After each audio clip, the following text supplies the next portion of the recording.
সাবধান প্রিয় দিনী ভাই ও বোন, গোসল করার সময় যদি 6টি ভুল করেন তাহলে আপনি ফকির হয়ে যাবেন, গরিব হয়ে যাবেন, পরিবারে আযাব, আল্লাহ লানত করবে, আপনার জীবনে বিপদ মুসিবত আসতেই থাকবে, আপনি ধ্বংস হয়ে যাবেন, আল্লাহর রহমত আপনার উপর বর্ষিত হবে না।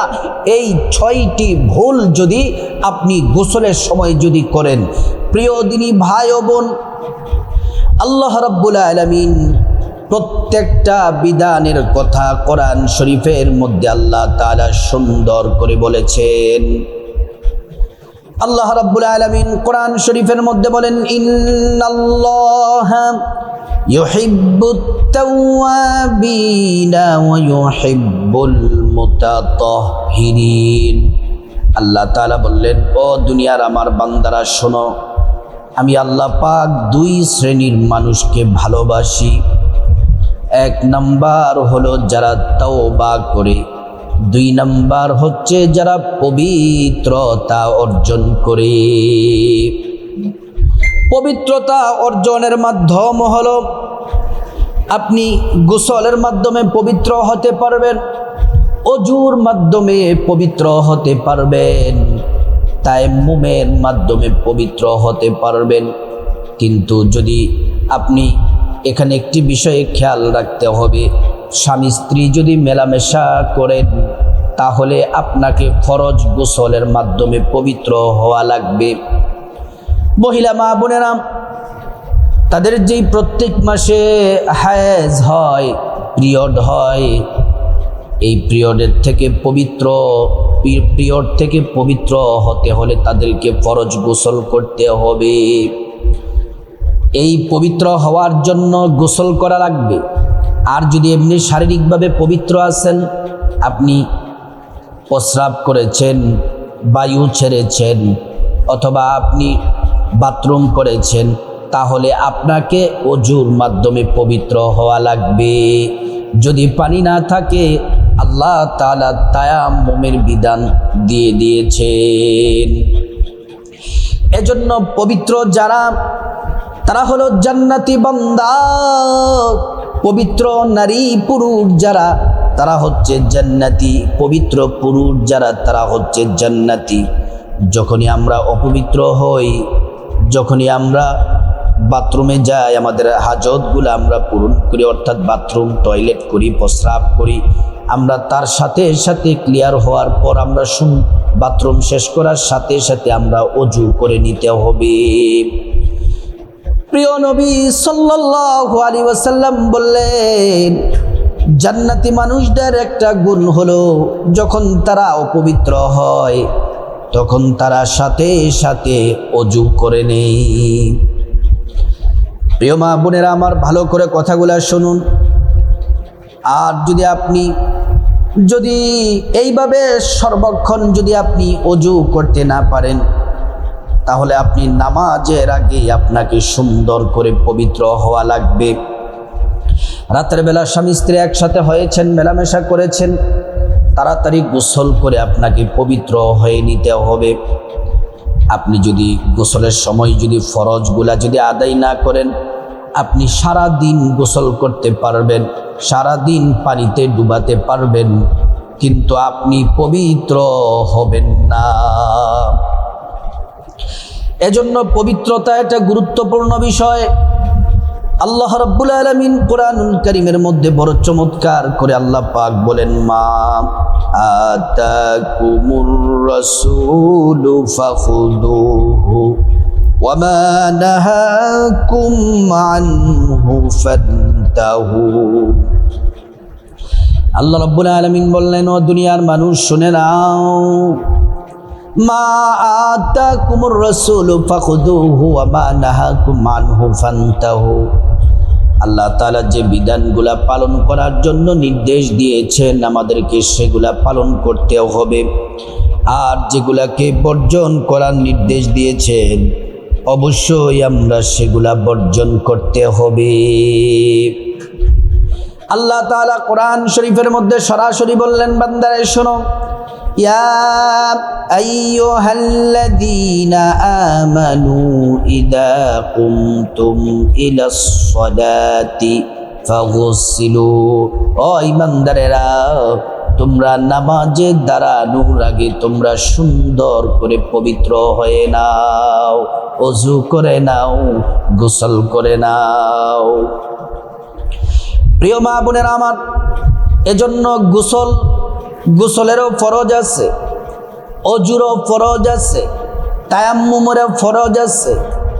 অজুর ফরজ হলো 4টি। কোরআন শরীফ আল্লাহ বললেন, ফাগসিলু বুজুহাকুম, মুখমণ্ডল ধৌত করতে হবে, ওয়া আইদিয়াকুম, আল্লাহ রাব্বুল আলামিন বলেন ফাগসিলু বুজুহাকুম ওয়া আইদিয়াকুম ইলাল মারাফিক, আপনাকে 2 হাতের কনুই সহ ধৌত করতে হবে।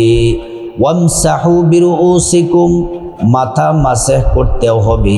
ওয়া আরজুলাকুম মিনাল কাবাইন, আপনার 2 পা টাকনু সহ ধৌত করতে হবে। এটা কোরআন শরীফের আয়াত দ্বারা সরাসরি 4টা ফরজ আমরা জেনে নিলাম। গোসলেরও ফরজ আছে, গোসলের ফরজ 3টি। কুলি করা, নাকে পানি দেওয়া, সমস্ত শরীরে ভালোভাবে পানি ঢালা, সমস্ত শরীরের প্রত্যেকটা পশমের গোড়ায় গোড়ায় পুরো শরীরে সুন্দর করে পানি পৌঁছানো, যেন একটু জায়গাও যেন শুকনো না থাকে। প্রিয় মা বোনেরা আমার, গোসলের ফরজ 3টি, এটা তো বললাম। এবার তায়াম্মুমের ফরজ আপনার 3টি নিয়ত করা, তারপর আপনার সমস্ত মুখমণ্ডল মাসেহ করা। প্রিয় দিনী ভাই ও বোন, 2 হাত কনুই সহ মাসেহ করা। তায়াম্মুমের ফরজ 3টি। 1 নাম্বার হলো নিয়ত করা, 2 নাম্বার হলো মুখমণ্ডল মাসেহ করা, 3 নাম্বার হচ্ছে 2 হাতের কনুই সহ মাসেহ করা। এদিকে লম্বা আলোচনায় গেলাম না, আমরা মূল আলোচনার মধ্যে চলে যাই। গোসল করার সময় 6টি ভুল কখনোই করবেন না। নারী পুরুষ সবাইকে বলছি, সাবধান, গোসল করার সময় 6টি ভুল করবেন না। যদি করেন তাহলে আপনি ফকির হয়ে যাবেন, গরিব হয়ে যাবেন, পরিবারে অশান্তির আগুন জ্বলতে থাকবে, বিপদ মুসিবত লেগে থাকবে, আপনার হায়াত কমে যাবে, রিজিক কমে যাবে, আপনার টাকা পয়সা ধন দৌলতে আল্লাহ রাব্বুল আলামিন বরকত দিবেন না। আপনার উপর যদি গোসল ফরজ হয়, আপনি যদি গোসল না করেন, রাত্রেবেলা স্বামী স্ত্রী একসাথে হলেন, মেলামেশা করলেন, কিন্তু গোসল করলেন না, ঘুমিয়ে গেলেন, আল্লাহ না করুক কার কখন মৃত্যু এসে যায় বলা যায় না। যদি আপনি অপবিত্র অবস্থায় যদি আপনি মারা যান, তাহলে আল্লাহ রাব্বুল আলামিন আপনার প্রতি অসন্তুষ্ট থাকবেন। ফেরেশতারা আপনাকে টেনে টেনে জাহান্নামের মধ্যে নিক্ষেপ করবে। প্রিয় দিনী ভাই ও বোন, গোসলের সময় যে 6টি ভুল করা যাবে না, এই 6টি ভুলের 1 নাম্বার হলো, ভালো করে শুনুন, ভিডিওতেও বলেছি, আমি বলছি আপনারা যাদের উপর গোসল করা ফরজ হয়, আবারও বলছি গোসল কি কি কারণে ফরজ হবে। আপনার স্বামী স্ত্রী মেলামেশার কারণে গোসল ফরজ হয়। স্ত্রীরা, নারীরা, আমার বোনেরা হায়েজ থেকে পবিত্র হওয়ার জন্য গোসল ফরজ হয়। তারপর কোনো অমুসলিম যদি মুসলমান হয় তাহলে তার উপর গোসল ফরজ হয়। আপনি গোসল ফরজ হলে তাড়াতাড়ি করে গোসল করতে হবে, দেরি করা যাবে না। প্রত্যেক নারী পুরুষকে বলছি, তাড়াতাড়ি গোসল করবেন, দেরি করবেন না। যদি আপনি গোসলটা দেরি করে করেন তাহলে জমিন আপনাকে বদদোয়া দেয়, কীট পতঙ্গ বদদোয়া দেয়, আপনার উপর আল্লাহর লানত বর্ষিত হতে থাকে যদি ইচ্ছে করে যদি আপনি দেরি করেন। যতই কাজ থাকুক, আগে আপনাকে পবিত্র হতে হবে, পবিত্র হতে হবে। আল্লাহ তাদেরকে ভালোবাসেন যারা পবিত্রতা অর্জন করেন। এজন্য সুন্দর করে নারী পুরুষ পবিত্র হয়ে নেবেন। পবিত্রতা ছাড়া নামাজ হয় না, অপবিত্র বান্দাকে আল্লাহ পছন্দ করেন না। তাহলে 1 নাম্বার হলো, ভালো করে শুনুন, যদি গোসল ফরজ হয় দেরি করে গোসল করা যাবে না, তাড়াতাড়ি দ্রুত অল্প সময়ের মধ্যে আপনাকে গোসল করে নিতে হবে। 2 নাম্বার যে ভুলটি করে অধিকাংশ নারী পুরুষ, গোসল করে, ফরজ গোসল করে সাধারণভাবে শরীরের মধ্যে সাবান ব্যবহার করে তারপরে আপনার পানি ঢেলে শেষ, কিন্তু গোসলের ফরজের যে নিয়মতান্ত্রিক কিভাবে ফরজ গোসল করতে হয় সেই নিয়মটা অধিকাংশ নারী পুরুষ, অধিকাংশ স্বামী স্ত্রীরা জানে না। এবার শুনুন কিভাবে ফরজ গোসল করতে হয়, নিয়ম পদ্ধতিটা। 1 নাম্বার, যদি আপনার শরীরে জামা কাপড়ে যদি নাপাকি লেগে থাকলে সেটাকে আঙ্গুল দিয়ে খুঁটে খুঁটে প্রথমে পরিষ্কার করতে হবে। তারপরে আপনি গোসলের ফরজটা আদায় করবেন। আগে গোসলের ফরজ কয়টি বললাম একটু আগে? 3টি। কুলি করা 3 বার কুলি করবেন, 3 বার নাকে পানি দিবেন, সমস্ত শরীরটা ভালো করে ধৌত করবেন। প্রিয় দিনী ভাই ও বোন ও আমার সম্মানিতা মায়েরা, ভালো করে শুনুন। যদি আপনি বলেন যে হুজুর গোসলের ফরজ যদি আদায় না করি, সুন্দর করে অজুটা যদি করে নিই তাহলে কি হবে? জি, অজু যদি করতে পারেন, অজুটা করতে পারলে সেটা আরো উত্তম হবে, আরো আপনার সওয়াবের কাজ হবে। কারণ যারা অজু করে আল্লাহ খুশি হয়ে যায়, নবীর তরিকা মতো যদি অজু করতে পারেন, অজু করার শুরুতেই যদি পড়েন বিসমিল্লাহির রহমানির রহিম, তারপর ভালো করে যদি অজু করেন, আল্লাহ তাআলা 2টি পুরস্কার আপনাকে দিবেন। 1 নাম্বার পুরস্কারও হলো অজুর পানির সাথে গুনাহগুলা সব ঝরে ঝরে পড়ে যাবে। 2 নাম্বার পুরস্কারও হলো হাসরের ময়দানে আল্লাহ রাব্বুল আলামিন অজুর অঙ্গ প্রত্যঙ্গগুলার মধ্যে নূর দিয়ে দিবেন, নূরে চমকাতে থাকবে। প্যারা নবীজি সাল্লাল্লাহু আলাইহি ওয়াসাল্লাম আমাদেরকে দেখেই চিনে ফেলবেন, আল্লাহর কাছে নিয়ে যাবেন, সুপারিশ করে আল্লাহর জান্নাতে পৌঁছে দিবেন। সুবহানাল্লাহ। প্রিয় মা বোনেরা আমার, এইভাবে সুন্দর করে ও আমার মুসলিম ভাইরা অজুটা করবেন। অজুটা করার পরে তারপর যারা বাথরুম গোসলখানায় যারা অজু করেন, প্রথমে আপনি আপনার ডান কাঁধে 3 বার পানি ঢালবেন। কয়বার? ডান কাঁধের মধ্যে 3 বার পানি ঢালবেন, তারপর বাম কাঁধের মধ্যে 3 বার পানি ঢালবেন, তারপর আপনি মাথার মধ্যে পানি ঢালবেন, সমস্ত শরীরটা ভালো করে আপনি ধৌত করবেন। এইভাবে ফরজ গোসল করবেন। ফরজ গোসল করার পরে আপনার শরীরে যেই কাপড় ছিল, কাপড়টাকে কিভাবে ধৌত করবেন? হাদিসের কথা বলছে, হাদিসে এইভাবে এসেছে, আপনার যেই নাপাক কাপড়টা, যে কাপড়টা আপনার শরীরে আছে, সেই কাপড়টাকে আপনি প্রথমে যেখানে যেখানে নাপাকি লেগেছিল সেখানে আপনি পানি দ্বারা ভালো করে ডলে ডলে পরিষ্কার করবেন। তারপরে আপনি পাউডার ব্যবহার করেন, সাবান ব্যবহার করার পর আপনি ভালো করে কাপড়টা কাচবেন। কাচার পরে তারপর আপনি ভালো করে পানির মধ্যে নাড়াচাড়া দিয়ে কাপড়টাকে 3 বার আপনি ধৌত করবেন। পানির মধ্যে নাড়াচাড়া করে একবার পানিটা নিংড়াবেন, আবার কাপড়টা আপনি পানির মধ্যে নাড়াচাড়া করে আবার কাপড়টা নিংড়াবেন, আবার আপনি কাপড়টা পানির মধ্যে নাড়াচাড়া করে আবার কাপড়টা নিংড়িয়ে যখন আপনি শুকাবেন, শুকানোর পরে আপনার কাপড়টা পবিত্র হবে। এটা হলো 2 নাম্বার।